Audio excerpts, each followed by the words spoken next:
Hakim-Hakim pasal 21. Suku Benyamin dapat tetap hidup. Orang-orang Israel telah bersumpah di Mizpa demikian, seorang pun dari kita takkan memberikan anaknya perempuan kepada seorang Benyamin menjadi istrinya.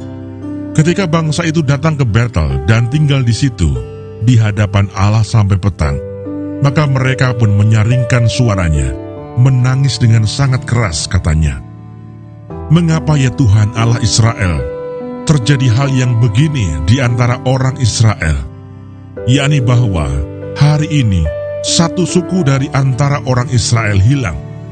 Keesokan harinya pagi-pagi, maka bangsa itu mendirikan mezbah di situ, lalu mempersembahkan korban bakaran dan korban keselamatan. Pada waktu itu berkatalah orang-orang Israel, "Siapakah dari seluruh suku Israel yang tidak ikut datang dengan jemaah ini untuk menghadap Tuhan? Sebab mereka telah bersumpah dengan sungguh-sungguh mengenai orang yang tidak datang menghadap Tuhan di Mizpa demikian. Pastilah ia dihukum mati." Orang-orang Israel merasa kasihan terhadap suku Benyamin, saudaranya itu. Maka kata mereka, "Hari ini ada satu suku terputus dari orang Israel. Apakah yang dapat kita lakukan kepada orang-orang yang tinggal itu dalam hal mencarikan istri? Karena kitalah yang bersumpah demi Tuhan untuk tidak memberikan seorang pun dari anak-anak perempuan kita kepada mereka menjadi istrinya." Sebab itu berkatalah mereka, "Dari suku-suku Israel, adakah satu yang tidak datang menghadap Tuhan di Mizpa?" Lalu tampaklah bahwa dari Yabes Gilead tidak ada seorang pun yang datang ke perkemahan jemaah itu.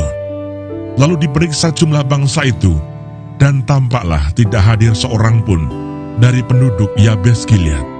Maka perkumpulan itu menyuruh ke situ 12.000 orang dari orang-orang gagah perkasa, dengan memerintahkan kepada mereka demikian, "Pergilah, pukullah penduduk Yabes Gilead dengan mata pedang, juga perempuan-perempuan dan anak-anak. Tetapi perbuatlah begini, hanya semua laki-laki sajalah, dan semua perempuan yang telah pernah tidur dengan laki-laki harus kamu tumpas." Mereka menjumpai di antara penduduk Yabes Gilead 400 orang anak gadis, perawan yang belum pernah tidur dengan orang laki-laki. Lalu gadis-gadis itu dibawa mereka ke perkemahan di Silo di tanah Kanaan.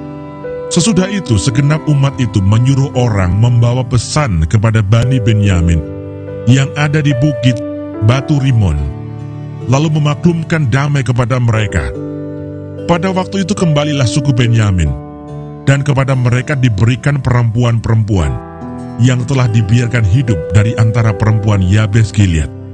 Tetapi belum cukup juga jumlahnya bagi mereka. Maka bangsa itu merasa kasihan kepada suku Benyamin, karena Tuhan telah membuat keretakan di antara suku-suku Israel. Kemudian berkatalah para tua-tua umat itu, "Apakah yang dapat kita lakukan kepada yang tinggal ini dalam hal mencarikan istri? Sebab perempuan-perempuan telah punah dari antara suku Benyamin." Lagi kata mereka, "Warisan orang-orang yang terluput itu haruslah tetap tinggal pada suku Benyamin, supaya jangan ada suku yang terhapus dari antara orang Israel. Tetapi kita ini tidak dapat memberikan istri kepada mereka dari anak-anak perempuan kita.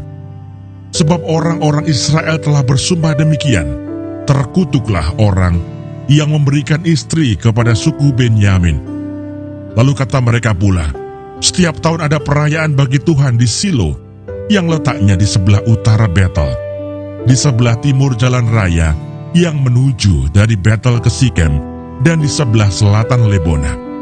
Maka mereka berpesan kepada Bani Benyamin demikian, "Pergilah menghadang di kebun-kebun anggur. Perhatikanlah baik-baik. Maka apabila anak-anak perempuan Silo keluar untuk menari-nari, baiklah kamu keluar dari kebun-kebun anggur itu, dan masing-masing melarikan seorang dari anak-anak perempuan Silo itu menjadi istrinya dan pergi ke tanah Benyamin. Apabila ayah atau saudaranya laki-laki datang untuk menuntutnya kepada kami, Maka kami akan berkata kepada mereka, serahkanlah mereka itu kepada kami dengan rela hati. Sebab dalam pertempuran, kita tidak dapat menangkap seorang perempuan untuk menjadi istri mereka masing-masing. Memang kamu ini tidak memberikan anak-anak gadis itu kepada mereka. Sebab seandainya demikian, kamu bersalah. Jadi Bani Benyamin berbuat demikian.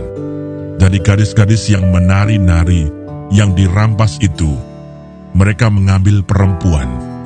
Jumlahnya sama dengan jumlah mereka. Kemudian pulanglah mereka ke milik pusakanya, lalu membangun kota-kotanya kembali dan diam di sana. Pada waktu itu pergilah orang Israel dari sana, masing-masing menurut suku dan kaumnya.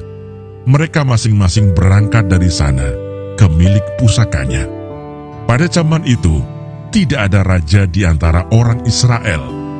Setiap orang berbuat apa yang benar menurut pandangannya sendiri.